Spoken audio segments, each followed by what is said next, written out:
بكم أعزائي المشاهدين في أولى حلقات برنامج علم المصريات أو إيجيبتولوجي. الغرب اتعلم من المصريين القدماء الكثير والكثير، حتى أصبح علم المصريات أو الإيجيبتولوجي باللغة الإنجليزية، إيجيبتولوجية باللغة الأسبانية، علم الإيجيبتولوجي باللغة الألمانية، عنصر ومادة أساسية في حياة الغرب. حتى في فرنسا عندهم إيجيبتومانيا، وهو الجنون والشغف بعلم المصريات. إزاي الناس ديت، وأقصد الغرب، اتعلموا الكثير والكثير من عادات وتقاليد الفراعنة؟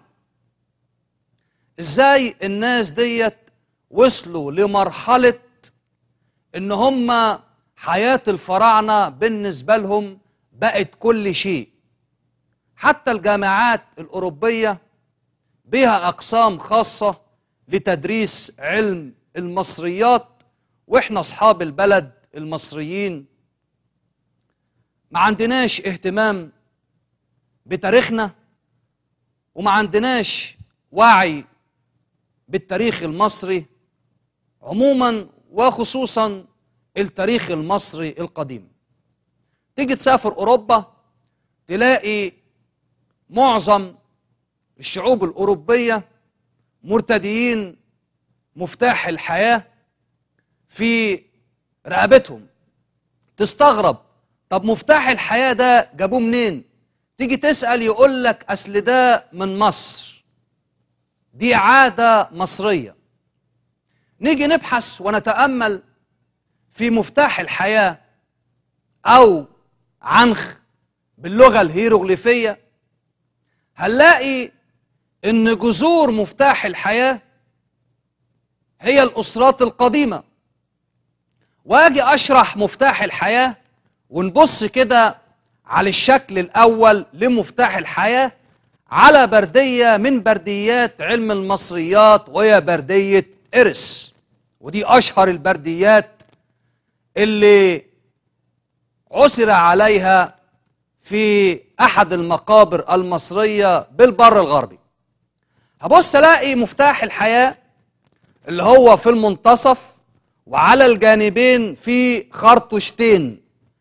مفتاح الحياة الضلع الأفقي، وهذا يمثل السماء، ويطلق عليها باللغة الهيروغليفية نوت، الإلهة نوت. هذا الضلع الأفقي تقابل مع الضلع الرأسي وهو الأرض، ويطلق عليها باللغة الهيروغليفية جب. فإذا إلهة السماء نوت متخذا الضلع الأفقي تقابلت مع الإلهة جب وهي الأرض، فأنتجت البيضة المتواجدة الشكل الدائري المتواجد بين الخط الأفقي والخط الرأسي. البيضة ديت هي الحياة. فإذا الحياة نتجت من التقاء الضلع الأفقي بالضلع الرأسي، أو أرادت السماء أن تكون هناك حياة للإنسان. لذلك أطلق عليهم القدماء المصريين أو المصريين الأوائل أطلق عليها باللغة الهيروغليفية بر عنخ. بر يعني بيت، عنخ الحياة، بيت الحياة. لذلك اتخذ هذا الشكل هو مفتاح الحياة لكي يكون رمز من رموز مصر القديمة. حتى في ألمانيا بلاقي إن معظم الشباب الصغير تينيجرز، أو اللي هم غاويين وعندهم شغف في علم المصريات، وخصوصا دارسي علم المصريات في جامعة هايدلبرج بألمانيا فيها قسم خاص لعلم الإيجيبتولوجي، هلاقي إن معظم الشباب هناك بيرتدي هذه القلادة وعليها الحياة. الخرطوشتين اللي كانوا موجودين دول مهمين جدا، لأن كان بيكتب عليها اسم الملك. حتى بعض الملوك في مصر القديمة كانوا في حالة نزاع عشان يوصلوا إلى العرش، فبيعملوا إريس، شالوا أسماء الملوك السابقة ووضعوا أساميهم. لذلك كل اللي كان بينزل مصر أو أي سائح في مصر عنده شغف إنه يشتري خرطوشة سواء ذهب أو فضة ويكتب اسمه عليها باللغة الهيروغليفية، ويرتدي أيضا مفتاح الحياة أو بر عنخ. ده اللي أدى إلى أن اللغة الهيروغليفية أيضا تدرس في جامعات الخارج بطريقة أكثر من الجامعات الموجودة داخل مصر.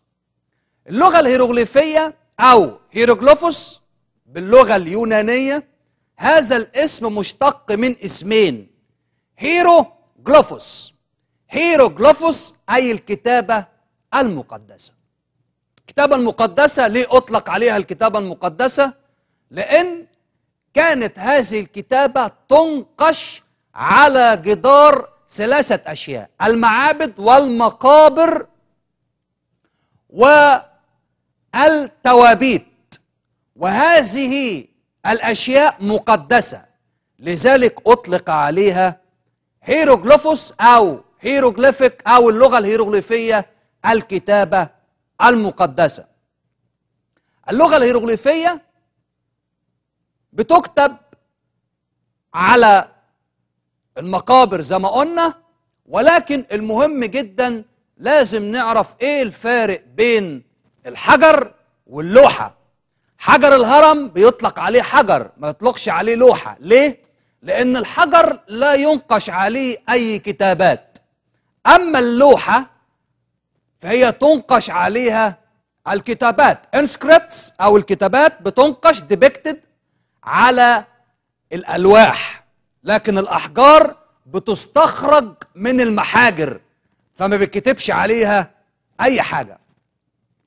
طبعا كان في الحياة المصريين القدماء الأوائل أشكال معينة من الخطوط، فكان في 4 أنواع من الخطوط. إيه هم بقى ال4 أنواع دول مهمين جدا. الشكل اللي حضراتكم شايفينه ده قصادكم، ده عبارة عن الحروف الأبجدية أو الهيروغليفيشي ألفابيتن، اللي هو بالهيروغليفيشي ألفابيتن اللي هي الحروف الأبجدية، أو الهيروغليفيك ألفابيت الحروف الأبجدية باللغة الهيروغليفية. زي ما شايفين كده هنلاقي بومة مثلا بيطلق عليها ام، اليد الإنسان إيد، المية مو، ده بيطلق، دي اسمها المخصصات. المخصصات ديت عشان لما نيجي نخش المعابد المصرية هقرأ لحضراتكم ال4 لغات: اللغة الهيروغليفية والديموطيقية والهيراتيقية، هقراهم عشان نعرف بالظبط ايه اللي اتكتب على جدران المعابد المصرية في هذه الحضارة الرائعة. ببص الاقي عندي اللغة الهيروغليفية، ثم عندي برضو اللغة الديموطيقية واللغة الهيراتيقية وأيضا اللغة القبطية. طب إيه بقى الفارق بين ال4 أنواع دول؟ اللغة الهيروغليفية وهي اللغة المقدسة للكتابات المقدسة، أو بيطلق عليها باللغة الألمانية دي هايليجن انشريفتن، أو باللغة الإنجليزية دي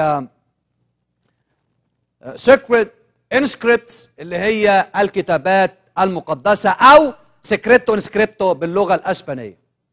عندي اللغة الهيراتيقية اللي هي لغة الكهنوت.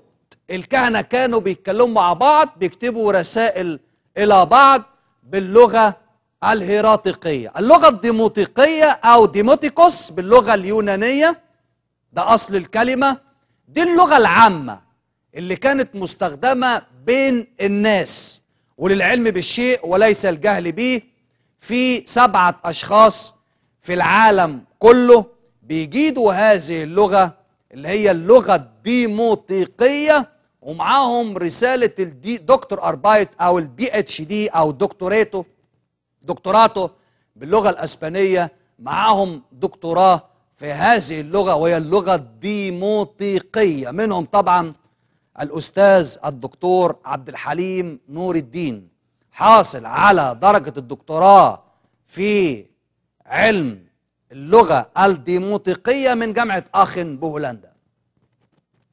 اللغة الديموطيقية لغة عامة الشعب، زي بالظبط كده دلوقتي في العصر الحديث اللي هي الديمقراطية أو اللغة المتبادلة بين الناس حاليا. تطور الأمر إلى اللغة الكوبتيش شبراخة أو الكوبتيك لانجويج اللي هي اللغة القبطية. طبعا اللغة الهيروغليفية حتى على جدران المعابد والهرم اللي هو موجود داخل الجيزة بلاتو اللي هو منطقة الجيزة، الثلاثة أهرامات. لما نيجي نخش المعابد اللي جوه أو الدهليز الكوريدور هنشرح اللي موجود على الحيطة، وهقرأ لحضراتكم كل اللي موجود على الحيطة دوت باللغة الهيروغليفية، لأنها تعتبر كتابات مقدسة. ليه طبعا كتابات مقدسة؟ لأن الفراعنة آنذاك اعتبروا هذه الأماكن مقدسة لأن اتدفن فيها ملوك. طبعا ده تعتبر مقدمة مهمة جدا بالنسبة لعلم المصريات أو الإيجيبتولوجي. مصر محتاجة ان هي تمصر علم المصريات. يعني ايه تمصر؟ يعني تعرب علم المصريات اكتر من الخارج. قلة جدا بيتحدثوا في هذا العلم، ويجب ان يكون دارس علم مصريات وحاصل على شهادة في هذا العلم، ويكون ملم بالاربع لغات اللي انا قلتهم سابقا: الديموطيقية، الهيراتيقية، الهيروغليفية، وايضا اللغة القبطية.